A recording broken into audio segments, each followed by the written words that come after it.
Hello दोस्तों, आज हम आपको उस फिल्म के सफर पर ले चलते हैं जिसने बनने में 4 साल लगाए, पर जब रिलीज हुई तो उसके डायलॉग्स लोगों की जुबान पर चढ़ गए। जी हाँ, हम बात कर रहे हैं 1981 में रिलीज हुई फिल्म कालिया की। ये सिर्फ एक फिल्म नहीं थी, ये एक इमोशनल जर्नी थी निर्देशक टीनू आनंद के लिए, जिनकी ये पहली बड़ी फिल्म थी।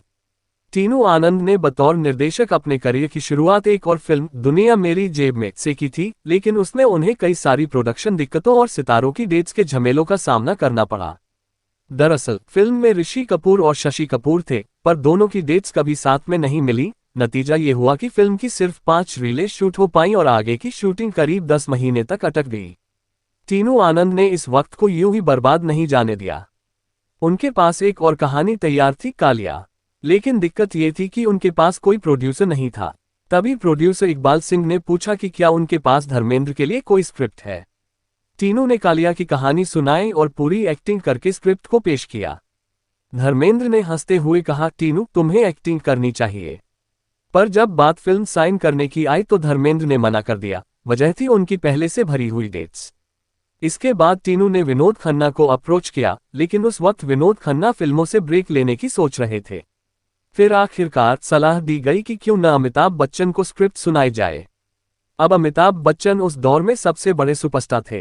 टीनू आनंद ने पूरे 1 साल अमिताभ का पीछा किया, एक स्टूडियो से दूसरे स्टूडियो, एक शूटिंग से दूसरी शूटिंग।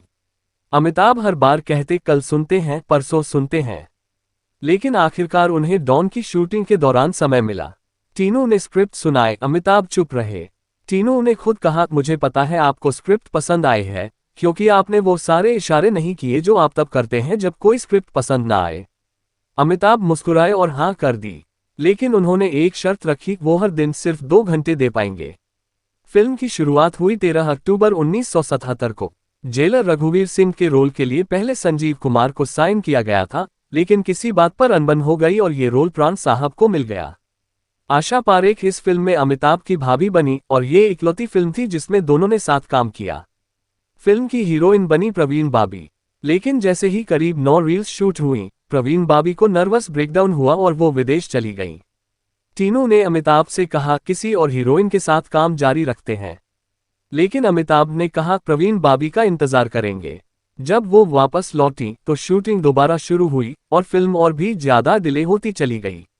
टीनू आनंद ने खुद कहा था, शुक्र है भगवान का कि फिल्म चली, वरना मैं बर्बाद हो जाता। फिल्म की सबसे बड़ी ताकत थी इसके डायलॉग्स। कालिया की स्क्रिप्ट खुद टीनू आनंद ने लिखी थी, स्क्रीन प्ले उन्होंने संतोष और ताहिर के साथ मिलकर तैयार किया था, और डायलॉग्स उनके पिता महान लेखक इंदर राज आनंद ने लिखे थे। इंदर राज आनंद अपने डायलॉग्स को लेकर इतने स्ट्रिक्ट थे कि एक कॉमा या फुल स्टॉप भी कोई बदल नहीं सकता था। फिल्म का सबसे पॉपुलर डायलॉग, हम जहां खड़े होते हैं, लाइन वहीं से शुरू होती है। हम भी वो हैं जो कभी किसी के पीछे नहीं खड़े होते, जहां खड़े हो जाते हैं लाइन वहीं से शुरू होती है। असल में पहले बॉब क्रिस्टो के लिए लिखा गया था, लेकिन जब अमिताभ ने इसे बोला तो वो इतिहास बन गया। टीनू आनंद ने एक इंटरव्यू में एक किस्सा बताया कि एक सीन में प्राण साहब अमिताभ पर पिस्तौल तानते हैं और कहते हैं, अगर एक कदम भी आगे बढ़ाया तो इसके अंदर जितना लोहा है तुम्हारे अंदर गाड़ दूंगा। इस पर अमिताभ को जो जवाब देना था वो डायलॉग उन्हें जम नहीं रहा था। उन्होंने मना कर दिया। टीनू ने कहा, यह मेरे डैड का लिखा हुआ है, आपको यही बोलना पड़ेगा। बात इतनी बढ़ गई कि टीनू ने सेट की लाइट्स ऑफ करवा दी और फिल्म छोड़ने की धमकी दे दी। अंत में अमिताभ ने वो डायलॉग बोला, तू आतिश-ए दोज़ख से डराता है जिन्हें वो आग को पी जाते हैं पानी करके। तू आतिश दोज़ख से डराता है जिन्हें वो आग को पी जाते हैं पानी करके।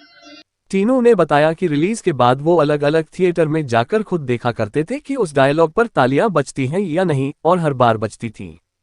अमिताभ और इंदर राज आनंद के बीच एक और दिलचस्प किस्सा जुड़ा है। एक सीन था पार्टी का, जहां अमिताभ और प्रवीण बाबी की सगाई हो रही है।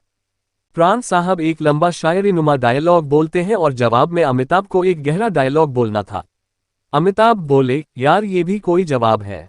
टीनू ने कहा, ये मेरे डैड ने लिखा है, बोलना ही पड़ेगा। अमिताभ ने 2 बार बोला, ठीक से नहीं हुआ। तभी कैमरे के पीछे से आवाज आई, ठीक से कहिए जनाब, ठीक से। देखा गया कि खुद इंदर राज आनंद वहां मौजूद थे। उन्होंने कहा, उर्दू ऐसी जुबान है कि उसमें शायरी बहती है। तुम तो ऐसे बोल रहे हो जैसे जज्बात ही नहीं है। अमिताभ ने कहा, अंकल ये मेरी जुबान नहीं है। इस पर इंदर राज बोले, तुम जुबान की कोख में पैदा हुए हो। तुम्हारे पिता हरिवंश राय बच्चन हैं। ये सुनकर अमिताभ चुप हो गए। 10 मिनट प्रैक्टिस की और फिर वही डायलॉग ऐसे बोले कि पूरी यूनिट तालियों से गूंज उठी। फिल्म के गाने भी सुपरहिट हुए। मजरूर सुल्तानपुरी के लिखे और R.D. बर्मन के कंपोज किए गए गाने आज भी पार्टीज में चलते हैं। जहां तेरी ये नजर है हो या जब से तुमको देखा। खास बात ये थी कि जहां तेरी ये नजर है कि धुन अमिताभ के कहने पर बनी थी। उन्होंने एक ईरानी ट्रैक हेल्ले सुनाया और कहा ऐसा कुछ बनाओ। और फिर बना एक ऐसा गाना जो आज भी लोगों के होठों पर है। इसी तरह कालिया कालिया कालिया बैकग्राउंड म्यूजिक में टीनू आनंद की आवाज में जो रिपीट होता है वो भी एक मजेदार कहानी है। टीनू बार बार R.D. बर्मन को इंटरफेयर कर रहे थे तो R.D. ने तंग आकर कहा, आप स्टूडियो में बैठिए और जहां म्यूजिक चाहिए वहां बस कालिया कालिया कहिए। वो मजाक आज फिल्म का हिस्सा बन गया। फिल्म के हर किरदार ने अपने रोल में जान डाली। प्राण साहब, अमजद खान, कादर खान, राम सेठी, सुधीर सभी यादगार रहे। फिल्म क्रिसमस 25 दिसंबर 1981 को रिलीज हुई। 4 साल के लंबे निर्माण समय की वजह से फिल्म का बजट बढ़ गया था, लेकिन फिल्म हिट रही। खासकर डायलॉग्स और रीरन में फिल्म ने अच्छा बिजनेस किया। फिल्म की वर्डिक्ट कभी हिट, कहीं गई, कभी सेमी हिट और कहीं कहीं एवरेज, लेकिन दर्शकों के दिलों में ये फिल्म एक क्लासिक बन गई। ये थी कालिया की वो कहानी जो सिर्फ पर्दे की नहीं, पर्दे के पीछे की भी थी। एक डायरेक्टर के जुनून की, एक राइटर की शायरी की, एक हीरो की परफेक्शन की और एक फिल्म की अमरता की। तो दोस्तों ये थी कालिया फिल्म पर हमारी एक विशेष प्रस्तुति। अगर आपको वीडियो पसंद आए हो तो इसे लाइक और शेयर तथा ऐसे ही दिलचस्प वीडियो के लिए चैनल को सब्सक्राइब जरूर करें। धन्यवाद।